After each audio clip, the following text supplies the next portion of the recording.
Hello everyone, তো আজকে আমি এই বাড়িতে চলে এসেছি। তো আজকে আমি এই বাড়িতে রান্না করছি হচ্ছে চিকেন। তো কিভাবে রান্না করছি সেটা দেখাচ্ছি। আর আমার বোন চিকেনের সব কিছু জোগাড় করে দিচ্ছে, মশলাপাতি। ও মিক্সারে মশলা গ্রাইন্ড করে দিচ্ছে আমার বোন। আর এদিকে সব মশলা কেটে দিয়েছে। প্রথমে আমি দিয়ে দিচ্ছি কড়াইয়ের মধ্যে সর্ষের তেল। আমি আলুর মধ্যে 1 চামচ হলুদ মতো নুন দিয়ে দিচ্ছি। নুন হলুদ দিয়ে আলুটাকে মাখিয়ে নিলাম। তেল গরম হয়ে গেছে। নুন হলুদ দিয়ে মাখিয়ে রাখা আলুটাকে তেলের মধ্যে দিয়ে দিলাম।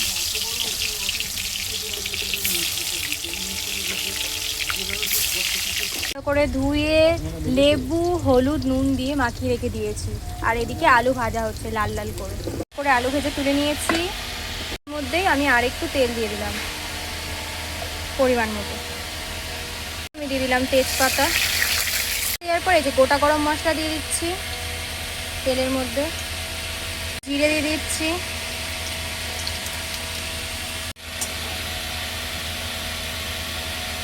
দিয়ে দেবো পেঁয়াজ কুচি। এবার লাল লাল ভাজা অবধি অপেক্ষা করতে হবে পেঁয়াজটা। একটা এখানে ফ্যান লাগিয়ে দিয়েছে যাতে রান্নার এখানে গরম না লাগে। এই যে ব্রাউন ভাজা হয়ে গেছে।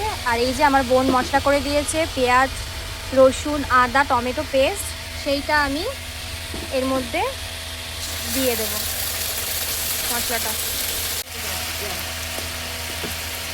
মশলাটাকে আমি এখন ভালো করে কষাবো। আর এই মশলাটার মধ্যে দিয়ে দেবো হচ্ছে হলুদ, সেরকম অনুযায়ী লঙ্কার গুঁড়ো দেবে, আমি জিরের গুঁড়ো ধনের গুঁড়ো পরিমাণ মতো লবণ। মশলাটাকে ভালো করে নাড়বো আর কষাবো। একটু দিয়ে দিলাম চিনি।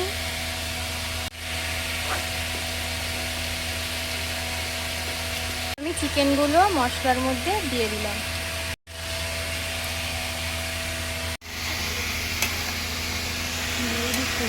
মাংসটাকে ভালো করে কষাতে হবে।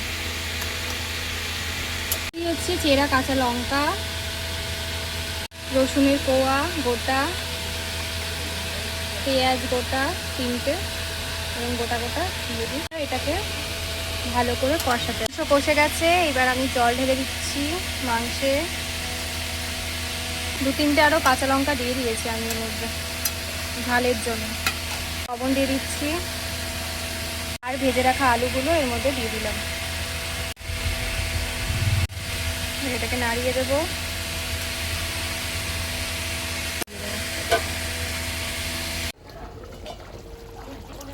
রেডি আমার চিকেন। দিয়ে দেবো সানরাইজের গরম মশলা অল্প।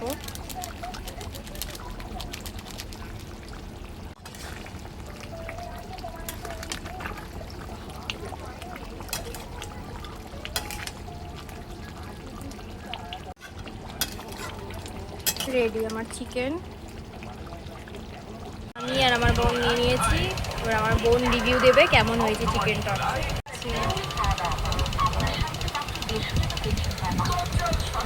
বল কেমন হয়েছে।